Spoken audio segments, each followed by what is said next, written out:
What it do? It's your boy Crypto Bro 9000, and I'm back at you with another segment of that OG crypto funk. All right, let's talk about Ripple, because right now the entire crypto world is leaning in, watching one of the biggest plays in the industry unfold. Ripple Labs is no longer just knocking on the door of traditional finance. It's applying for a key to the building. They filed an application with the Office of the Comptroller of Currency for a national trust bank charter. Think about that. A major crypto native company wants to become a chartered bank. This is a monumental shift. But for everyone holding XRP, the original fuel of Ripple's ecosystem, this move has sparked a raging debate. A million-dollar question that keeps people up at night. Does this banking legitimacy for their new stablecoin RLUSD spell ultimate opportunity or utter obsolescence for XRP? Let's frame this with the numbers, because they do tell a stunning story. 2 data points. First, RLUSD supplies, it has exploded. We're talking approximately $730 million in outstanding supply as of last month. This is not a side project anymore. It's a top-tier stablecoin, a serious player. Now contrast that with XRP. The XRP Ledger burns a tiny amount of XRP in fees, about 1,000 XRP for every 100 million transactions. That's just a drop in the bucket. It tells us something crucial. XRP's value isn't in being burned like a commodity. Its utility has always been about liquidity. So what would this Ripple National Trust Bank actually do? According to the filing, it's a New York-based subsidiary designed for one thing: digital assets activities, primarily issuing and custodying RLUSD. This isn't regulatory theater. This is a strategic cannonball in the deep end of the pool, perfectly timed with the Genius Act of 2025, which creates a runway for exactly this kind of federally qualified issuer. But here's where it gets interesting for XRP.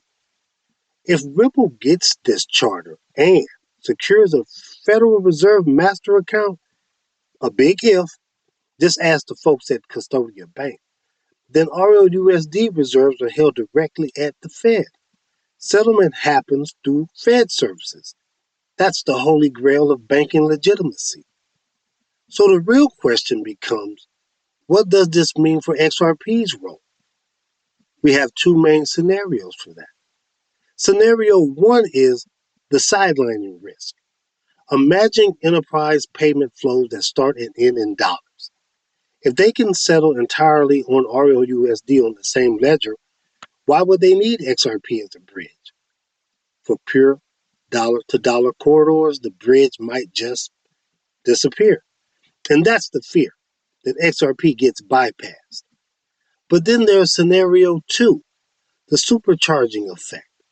And this is the compelling counter-argument, deeper. More legitimate RLUSD pools on the XRPL don't replace XRP. They need XRP. They create massive liquid trading pairs. The XRPL's automated market maker system, which launched last year, was built for this. It routes through native liquidity. More RLUSD activity means more AMM interactions, more arbitrage, more pathfinding across assets, all of which requires XRP to function as the base liquidity layer. Stablecoin growth historically supercharges the native asset's utility. It's not a threat, it's jet fuel. And this isn't just a United States game. Look globally. Look at micro-regulations. Look at Hong Kong's new licensing framework. The Bank of England's proposals. They all have one thing in common. They heavily favor bank-grade compliant issuers. An OCC charter isn't just an American stamp of approval. It's a global passport. And you know Ripple has been all around the world, and Ripple knows this. Look at their strategy. They're not just filing paperwork, they're building an empire. They acquired Rail for trade finance. They snatched up Hidden Road for prime brokerage. They are constructing a full-service bank-grade operating stack from the ground up. And let's not forget the giant cloud that just lifted when they beat that SEC case. $125 million penalty that they might not ever have to pay because the court's not sweating them. And as long as the SEC don't cry about it, they're just sitting there. Nobody's going to go and collect. Nobody's going to ring their doorbell. But more importantly, they get clarity and closure. The legal overhang that scared away the U.S. banking partners for years is gone, if they ever were afraid. We know that could just be cap. So what does the future hold? Let's break it down into three likely outcomes, okay? Outcome number one, the charter's approved. Fed access is granted. That's a high probability. RLUSD becomes the preferred pristine settlement asset for institutions, and XRP, it maintains its crucial role as the liquidity backbone and routing asset for the entire exploding ecosystem. We're talking about a symbiotic win here. Number two, charter approved, but no Fed access. Now that's a medium probability.